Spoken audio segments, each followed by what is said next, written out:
ہماری ظاہر ہوئی تھی وہ لکھا گیا تھا ITP، جس میں وہ جگر کے جو ہے خراب ہو جاتا ہے، پلیٹلیٹ بنانے بند کر دیتا ہے. پلیٹلیٹس کا آپ نے ایکیوٹ ITP ٹھیک کیا ہے؟ ہاں جی. تو ہماری ہی ایک عزیزہ ہیں جو بریگیڈیئر اعجاز شاہ صاحب کے گاؤں نبی پور پیرا میں ہی رہتی ہیں. تو وہ صرف 1.5 سال کی بچی تھی کہ اس کو پورے جسم پر نیلے کالے داغ پڑنے شروع ہو گئے، کیونکہ وہ بچی جو تھی وہ کرکرے، سلانٹیاں، بسکٹ، چاکلیٹ اور موبائل فون پہ کھیلتی تھی، لاڈلی تھی بہت. تو اس سے ہی اس کا جگر تباہ ہو گیا اور اس کا بون میرو خراب ہو گیا اور تباہی سٹارٹ ہو گئی. تو وہ لاہور لے کر گئے ہاسپٹل میں، تو انہوں نے کہا اس کو آئرن والے سیرپ دے کے بھیج دیا اور رپورٹ کرائی، اور ایکیوٹ ITP یعنی بہت تیز قسم کی ITP، ایکیوٹ ITP اس سے زیادہ خطرناک تھی. اور وہ بھی اللہ کا شکر ہے کہ صرف 13 دن بعد رپورٹ کرائی گئی. تو 37,000 پہلے تھے اور وہ 37,000 سے کم ہو رہے تھے. کم ہونے کی بجائے وہ 37 لکھا ہوا تھا، 37,000 ہوتے ہیں وہ. اور صرف 13 دن بعد ہی دھماسا بوٹی اور پرہیز کے بعد جب چیک کرایا گیا تو وہ جو اس کی پلیٹلیٹ تھے وہ 1,01,100 ہو چکے تھے. اچھا، پھر بعد والی خاتون کیسے ٹھیک ہوئی؟ ہاں، ایبٹ آباد میں ایک خاتون ہیں، 65 سال ان کی عمر تھی، اور ان کو ہیپاٹائٹس C بہت ہی پرانا تھا اور آخری سٹیج پہ پہنچ چکا تھا، اور پتا پتھریوں سے بھرا ہوا تھا جس کی وجہ سے انفیکشن بھی ہو گیا. ان کو ساتھ ہی بلڈ پریشر اور شوگر بھی برسوں پرانی تھی جس کی وہ گولیاں پہ لگی ہوئی تھی، انسولین پہ لگی ہوئی تھیں. تو ادھر ان کو اتنا حال خراب ہو گیا کہ پورا جسم، پورا چہرہ زرد ہو گیا، آنکھیں زرد ہو گئیں، اور اتنا خراب حال ہو گیا کہ منہ میں پانی بھی ڈالیں تو وہ قے آ جاتی تھی. تو اس کے بعد وہ اس کو لے کر آئے ایبٹ آباد شہر میں، اور وہاں انہوں نے ان کا CT اسکین کیا. تو انہوں نے کہا جی ہمارے بس کی بات نہیں، اس کو پنڈی لے جائیں. وہ راول پنڈی کے بڑے ہسپتال میں لے کر آئے. انہوں نے ان کا جب CT اسکین دیکھا، مریضہ کی حالت دیکھی، تو انہوں نے صرف پین کلر دے کر نکال دیا کہ بس یہ 10-12 دن تو اس کی زندگی رہ گئی ہے، نہ اس کی بائیوپسی ہو سکتی ہے، نہ ہی اس کا کوئی علاج ہو سکتا ہے، نہ کیمو ہو سکتی، نہ ریڈیشن ہو سکتی ہے. بس 10-12 دن یہ ان کو پین کلر دیتے رہیں اور گھر آ کے خدمت کر لیں. وہ پھر اسلام آباد کے بڑے بڑے اسپتالوں میں گئے، ان سب نے بھی نکال دیا. آخر جا کر انہوں نے وہ شروع کر دی اس کی خدمت، لیکن وہ درد دیکھا نہ جاتا تھا. ان کو دل سے وہ آہوزاری کرتے تھے، دعائیں کرتے تھے، یا اللہ تو کو وسیلہ بنا. تو اللہ نے پھر وسیلہ بنا دیا کہ جو باسط بخاری صاحب نے پہلے میرا ایک انٹرویو کیا تھا سال پہلے، وہ انٹرویو ان کے دوست کسی نے ان کو بھیج دیا واٹس ایپ پر ہی. انہوں نے جب وہ دیکھا تو انہوں نے میرے والے پرہیز اور علاج پہ عمل شروع کر دیا. اور جب عمل شروع کیا تو صرف 2-3 دن گزرے ہیں تو درد ختم ہو گئی. وہ خوش ہوئے کہ اس کا مطلب ہے کہ اس میں کوئی معجزہ ہے. اور پھر انہوں نے تن دہی سے اس پہ عمل کیا. مہینہ گزرا تو جو اماں جی اٹھ بھی نہیں سکتی تھی، اٹھا کے باتھ روم لے جانا پڑ رہا تھا، وہ چل پھر رہی تھی اور کھا پی بھی رہی تھی. ماشاءاللہ ماشاءاللہ. خوش ہوئے کہ ہاں اماں جی کی بیماری ٹھیک ہو گئی ہوگی. اچھا، آپ کے اس جو آپ علاج کرتے ہیں آخری سٹیج کے، یا جو بھی جس طرح کے بھی سٹیج ہوں، سٹارٹ بھی ہو، جو بھی ہو، مجھے پتہ ہے اس میں ضروری پرہیز کتنا؟ کچھ لوگ ٹھیک ہوتے ہیں، ہونے کے بعد پرہیز چھوڑ دیتے ہیں اور پھر بعد میں پھر خراب ہو جاتے ہیں. جی، میرا اصل علاج جو ہے وہ غذائی علاج ہے. جو پرہیز پر عمل نہیں کرتا، وہی پرانی غذائیں پھر کھانا شروع کر دیتا ہے، تو وہ پرانی غذائیں اتنی خطرناک ہوتی ہیں کہ ایک دن اس نے گوشت کھا لیا، یا اس کی یخنی پی لی، یا ڈبل روٹی کھا لی، یا بسکٹ کھا لیا، تو اگلے 15-20 دن 25 دن تک اس ایک دفعہ کی وجہ سے ہی مرض بڑھتا رہے گا. اوئے ہوئے ہوئے، تو یہ بھی ایک بات ہے. تو دھماسا بوٹی ہر ایک کی زندگی میں ہونی چاہیے. جی، دھماسا بوٹی اتنی اللہ نے بڑی نعمت ہمیں دی ہے کہ جگر کو A1 بنا دیتی ہے، آپ کے خون ٹھیک ہو جاتا ہے، خون ٹھیک ہوتا ہے تو سارے اعضاء ٹھیک ہونا شروع ہو جاتے ہیں. ایک ایسا علاج ہے جو ہے انیمیا کہہ سکتے ہیں آپ اسے، یا تھیلیسیمیا مائنر کہہ سکتے ہیں آپ، وہ بھی ٹھیک کر دیتے ہیں؟ میں ٹھیک نہیں کر دیتا اللہ کی مدد سے، لیکن وہ چونکہ جگر اور بون میرو کی تباہی ہوتی ہے، چاہے وہ بلڈ کینسر ہو، چاہے وہ تھیلیسیمیا ہو، چاہے وہ ITP ہو، یہ بون میرو اور جو آپ کا جگر ہے ان کی تباہی سے یہ سب ہوتا ہے. انہی کو ہی ہم پرہیز بتاتے ہیں تاکہ اور خرابی نہ بڑھے، اور ساتھ دھماسا استعمال کراتے ہیں، اس طرح کی اور ایڈ کرتے ہیں کہ جلد ریکوری کے لیے ہم اس میں جوسز وغیرہ مزید بھی پلاتے ہیں. اچھا شاہ صاحب، آپ کی کوئی کلینک ہے؟ جی میرا ابھی کوئی کلینک نہیں ہے کیونکہ میں تو اسلامی یونیورسٹی میں آئی ٹی کی خدمات پر مامور تھا، ایڈیشنل ڈائریکٹر آئی ٹی کے طور پر ابھی میں ریٹائر ہو گیا ہوں. اب انشاءاللہ ہم نے کلینک نہیں بنانا، بہت ہی بڑا قدرتی علاج گاہ کا ایک مرکز بنانا ہے.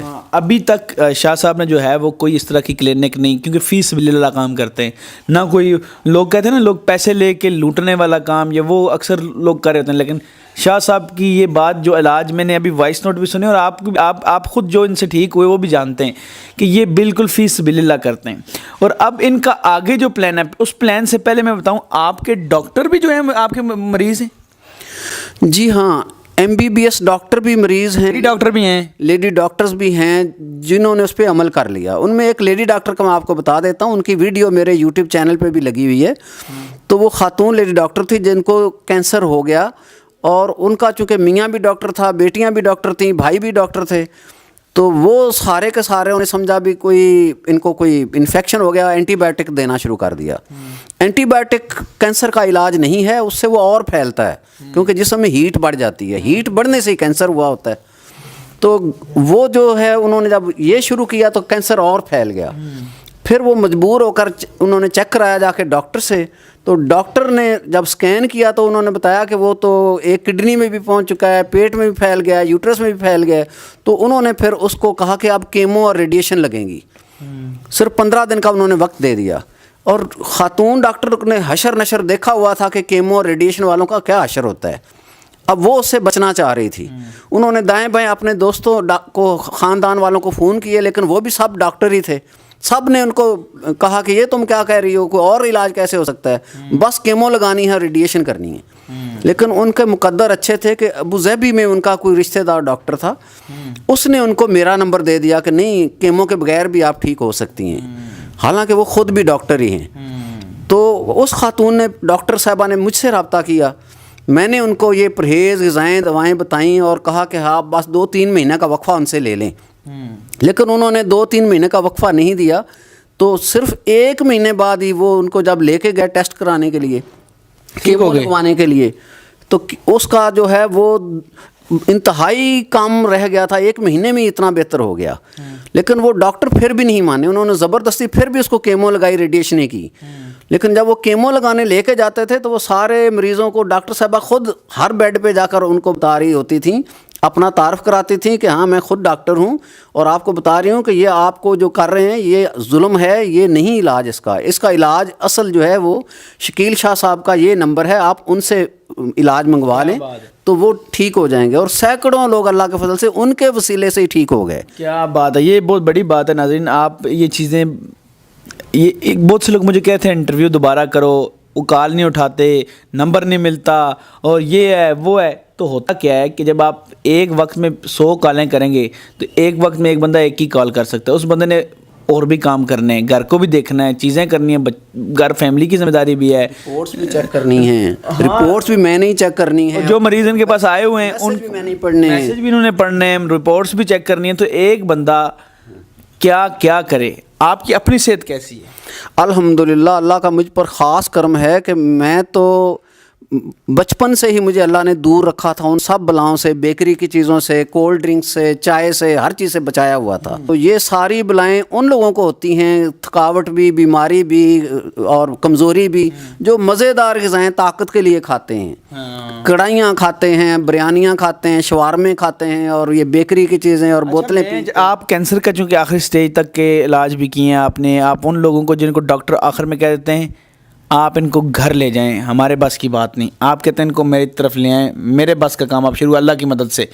تو اب کیا ہے، اب آپ کا ایم کیا؟ آپ سنیں، آپ چاہتے ہیں کہ بہت سے آپ ایسا اسپتال بنائیں، شفا خانہ کہہ سکتے، کیا بنانا چاہتے ہیں؟ جی ہاں، اصل میں میں کو 15-20 سال ہو گئے، 18 سال تقریباً ہو گئے مجھے اس فیلڈ میں آئے ہوئے. اس دوران میں نے یہ دیکھا ہے کہ بہت سارے لوگ جو آخری سٹیج پر تھے، جن کا سر سے پاؤں تک کینسر پھیلا ہوا تھا، وہ ڈاکٹروں نے نکال دیا کہ اب بس 10-12 دن، مہینہ، 2 مہینے، 3 مہینے کی زندگی رہ گئی ہے، اور وہ 3-4 مہینے میں، 6 مہینے میں ٹھیک ہو گئے. لیکن بہت سے ایسے مریض بھی ٹھیک نہ ہو سکے جو پہلی سٹیج پہ تھے، پہلی سٹیج پر ہی آ گئے، اور وہ پھر بھی فوت ہو گئے، اللہ کے پاس پہنچ گئے. وہ اس لیے نہ ہو سکے ٹھیک، ان کی اکثریت کہ یا تو ان پہ نظر جن جادو کے اثرات تھے یا پھر وہ اتنا سمجھدار نہ تھے کہ وہ پرہیز کو سمجھ لیں, وہ غذاؤں کا اس طرح سے استعمال کریں, وہ اس طرح سے دوائی ہی لے لیں. تو بہت سارے لوگ اس وجہ سے فوت ہو جاتے ہیں کہ وہ اس علاج کو سمجھ نہیں پاتے. تو اگر میرا کوئی علاج گاہ پہلے سے بنی ہوتی تو ایسے لوگوں کو میں اپنی علاج گاہ میں لا کے ایڈمٹ کر لیتا. وہ وہاں ایک جیسے وارڈ ہسپتالوں میں بنے ہوتے ہیں اسی طرح کا کوئی وارڈ ہو جہاں پر وہ ایڈمٹ ہوں, میری موجودگی میں, میری سرپرستی میں وہ سارا سیکھ لیں اور پھر بے شک گھر جا کے ہی وہ عمل کر لیں. ابھی وہ چونکہ کوئی میرا کلینک نہیں ہے, کچھ بھی نہیں ہے, کوئی لوگ آ بھی نہیں سکتے, میرا تو ٹھکانہ جب سے میں نے انٹرویو کیا کالز کتنی آئی ہیں؟ ہاں تو اتنی زیادہ کال آئی ہیں کہ ان کالز کی وجہ سے میرا what's app number what's app company نے بلاک کر دیا. اور انہوں نے بڑا کام کیا اور یہ وہ علاج کرتے ہیں جو ڈاکٹر فیل ہیں, تو یہ چاہتے ہیں کہ ایک ہسپتال یا اس کو شفا خانہ کہہ دیں. ہاں, قدرتی علاج گاہ کا مرکز ایک ایسا بنانا ہے جس میں ریسرچ بھی ہو مزید بہتری کے لیے اور جس میں مریض ایڈمٹ بھی ہو سکیں اور ہر طرح کے مریض, صرف کینسر کے نہیں, ہیپاٹائٹس کے بھی, جگر کے بھی اور دماغی امراض والے بھی, دل کے امراض والے بھی, ہر طرح کا جو بیماری ہے, شوگر کا بھی قابل علاج ہے, سب کچھ ٹھیک ہے. شوگر بھی ٹھیک ہو جاتا ہے. شوگر بھی ٹھیک ہو جاتا ہے. یہ جو ایبٹ آباد والی خاتون تھی ان کا 3-4 ماہ میں تو کینسر ٹھیک ہوا, 2-2.5 ماہ میں ان کے برسوں پرانی شوگر کی گولیاں ختم ہو گئیں. کیا بات ہے. بی پی کی گولیاں ختم ہو گئیں. کیا بات ہے. تو ناظرین یہ چاہتے ہیں کہ یہ ایک اپنا ایسا قدرتی جو علاج گاہ بنائیں, مطلب ایسی جگہ بنائیں جہاں پر یہ علاج کر سکیں اور اس طرح اکیلے سب کچھ نہ کریں, ان کی ایک ٹیم سیٹ ہو. اور یہ چاہتے ہیں اگر آپ لوگ بھی یہ ثواب کا کام میں آنا چاہتے ہیں اور ان کے ساتھ مل کے یہ کام کرنا چاہتے ہیں, ان کی آ کے ریسرچ آپ خود دیکھ سکتے ہیں, ان کے پاس آ کے ان سے ملیں, یہ آپ کو اپنی ریسرچ بتائیں گے. ریسرچ ان کی آپ کو ٹھیک لگی تو آپ ان کے ساتھ ہیلپ کریں گے کہ وہ ہسپتال یا وہ شفا خانہ جو یہ بنانا چاہتے ہیں اس کا ثواب آپ کو بھی ہوگا. آپ ملک سے باہر ہیں, اوورسیز پاکستانی موسٹلی یہ کام کرتے ہیں, جو ہمارے پاکستان کے لیے اچھے کام وہی کر سکتے ہیں. تو اگر آپ چاہتے ہیں کہ آپ ان سے ملیں یا تو ان سے ریسرچ پوری لیں تو ان کا وہ خواب جو اپنے ملک اپنے وطن کے لیے کرنا چاہتے ہیں تو وہ آپ پورا کر سکتے ہیں, تاکہ یہ کہہ رہے ہیں کہ میں رہوں نہ رہوں میرے بعد بھی یہ کام چلتا رہے. یہی بات ہے. بے شک. جیسے ڈاکٹر قدیر خان صاحب آج دنیا میں نہیں ہیں لیکن ان کی زندگی میں ایک ٹیم تیار ہو گئی تھی, ایک ادارہ بن گیا تھا, وہ آج بھی چل رہا ہے اللہ کے فضل سے. اللہ کے فضل سے. تو یہ چاہتے ہیں کہ میں چاہتا ہوں کہ ایسی ٹیم بنے جو مریضوں کا جن کو یہ بھیج دیتے ہیں کہ ہر مطلب آپ دیکھیں دوائی جو ہوتی ہے میڈیسن اس کا اینٹی جو ہے وہ کیا ہوتا ہے, وہ اس کا سائیڈ افیکٹ نہیں, اس کا سائیڈ افیکٹ ہوتا ہے. ایلوپیتھی اس کا سائیڈ افیکٹ ہمیشہ ہوتا ہے, چاہے آپ پیناڈول لے لیں انتہائی خطرناک, چاہے کچھ لے لیں, لیکن ان کی جو ادویات یہ چیزیں جو یہ بناتے ہیں حکمت میں قدرتی ہیں اور اس کا کوئی سائیڈ افیکٹ نہیں ہوتا. یہ چاہتے ہیں میں ان سے علاج کرنا جانتا ہوں اور کوئی اچھا بندہ جو چاہتا ہے, آپ میں سے بہت سے لوگ ان کی ہیلپ آؤٹ کر سکتے ہیں. ان کا نمبر دے رہا ہوں اسکرین پہ, اس پہ واٹس ایپ بھی کر سکتے ہیں. اسپتال نہیں کرنی, کال نہیں واٹس ایپ کہتے ہیں کریں. اور جو ان کی اسپتال بنانے میں ہیلپ کرنا چاہتے ہیں وہ ہیلپ بھی کر سکتے ہیں. اکاؤنٹ نمبر بھی ویڈیو میں یہ آیا ہے, پہلے آپ بات کریں ان سے بے شک ریسرچ کریں, ریسرچ کر کے اپنی مرضی سے اپنے مطمئن ہو کے ان کی ہیلپ کریں تاکہ یہ اسپتال بنا سکیں وہ والا جہاں پر قدرتی ادویات سے علاج ہو. اور اس کے بعد آپ لوگ چاہے حکومت ہے, چاہے کوئی سیاسی رہنما ہے, چاہے کوئی ہماری آرمی میں کوئی دیکھ رہا ہو یا کوئی بھی بڑا بندہ دیکھ رہا ہو ایسا جو کہتا ہے میں اکیلا اسپتال ان کے ساتھ بنا دوں گا, بہت سے ہوتے ہیں. یا پھر جس طرح ملک سے باہر کوئی اچھا اوورسیز پاکستان میں کہتا ہے میں بنانا چاہتا ہوں لیکن کام 100% درست ہونا چاہیے. وہ چاہتا ہے کہ اس کی پوری زندگی میں اس کو صدقہ جاریہ ملتا رہے, جب وہ نہ بھی رہے اس کی نسلیں بھی نہ رہیں, صدقہ جاریہ اس تک پہنچتا رہے, تو وہ ان سے کانٹیکٹ کر کے یہ اسپتال بنوا سکتا ہے. اور شاہ صاحب انشاءاللہ امید ہے کہ آپ اس خواب میں ضرور پورے ہوں گے. انشاءاللہ اللہ خیر کرے.